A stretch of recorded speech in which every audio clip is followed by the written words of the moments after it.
Kay kuan jud ko ani ba kanang ito kanang biskotso ana dili ko curious kanang biskotso bata pa lang ko kadong ta jud ko ani ginakaon ni siya pero ang biskotso lagi nga version ang biskotso nga una kan kalagi mga loaf bread ba nga nahalin ba nabahaw niya which is correct kipatoskeg pero ambot lang sa ilaha ko karon murag ano ba kanang lami ang ko pero dili nang sawa ba kanang para sa ko kanang dili siya worth it gani mi nga dili siya healthy. Okay. I mean, no. What I mean is, dili siya worth it ba nga gikag Iloilo, dalahon pagid og Davao, ana ba?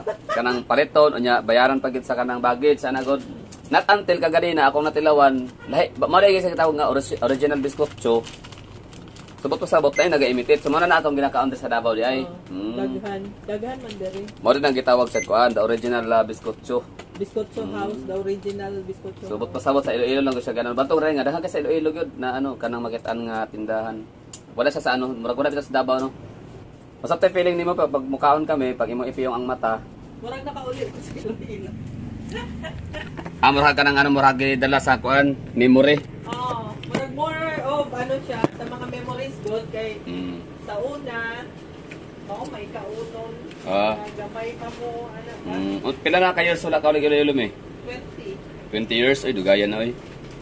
Inabito ta ka nga. Kaayo daw Iloilo. Ha? Indot na gyud. Ay, grabe ka nindot gyud me. Kung kuan pa, nami siya me.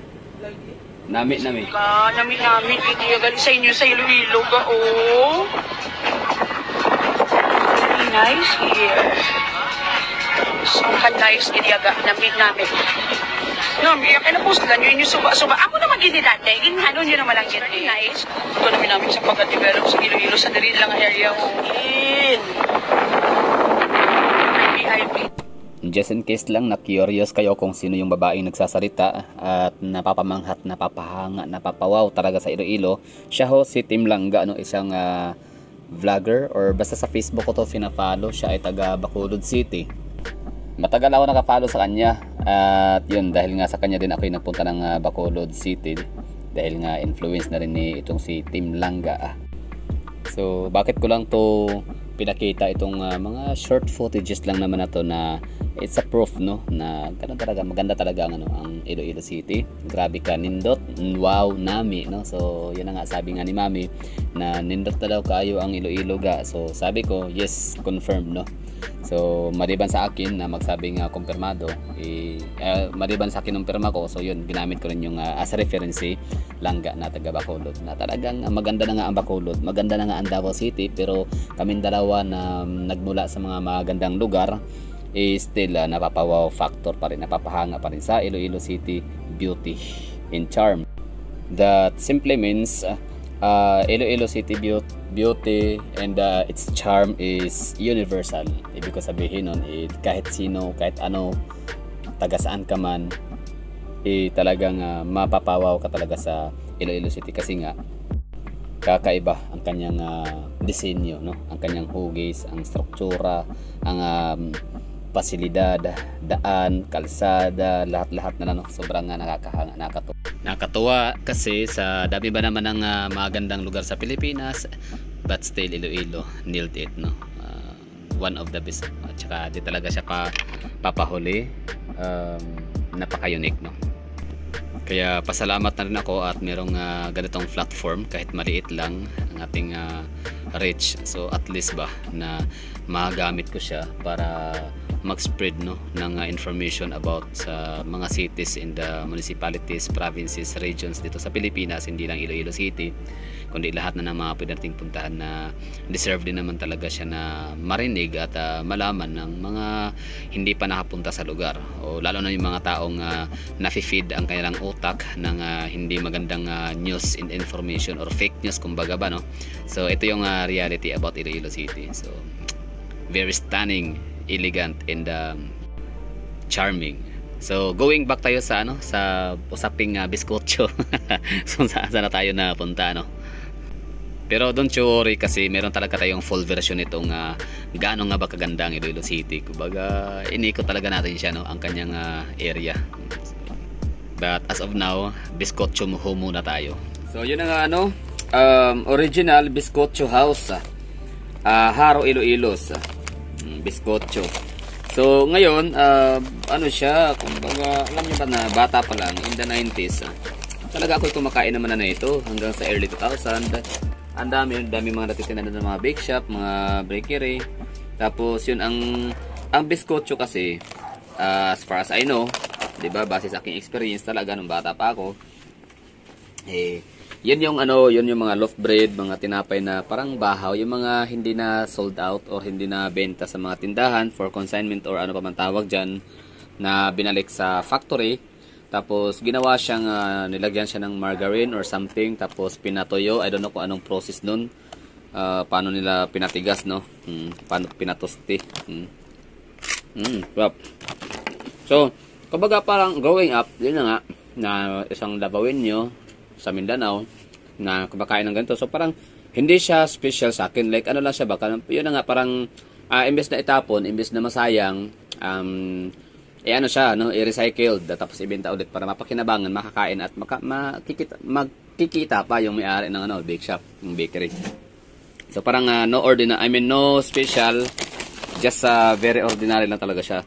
Tapos ngayon, itong first punta ko ng Iloilo, syempre nakikita ko talaga doon biskotso. Although narinig ko na to sa mga Ilonggos, na every time talaga na umuwi itong mga taga Mindanao, taga Davao na mga Ilonggos, sa Ilonggo country, may bit-bit talaga yun sila ng mga merengue, mga gano'n ng mga biskotso, at kung ano na pa mga pasalubong nila.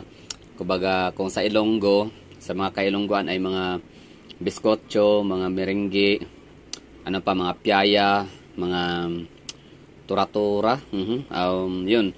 At mga sa Negros naman ay mga asukal, yung brown, no? So, pinong-pino na asukal, napakasarap nun. So, sa Bohol naman, in Cebu, kapag sa Bohol naman, ang bit-bit naman nila pag-uwi ay mga sinigwilas, tapos kalamay, tapos meron din silang bit-bit na kung ano, no? Pero yun lang naalala ko talaga, Bohol. Sa Cebu, wala. Di ko naalala kung may mga umuwi ba ng Cebu na may pasalubong pa uwi, parang wala.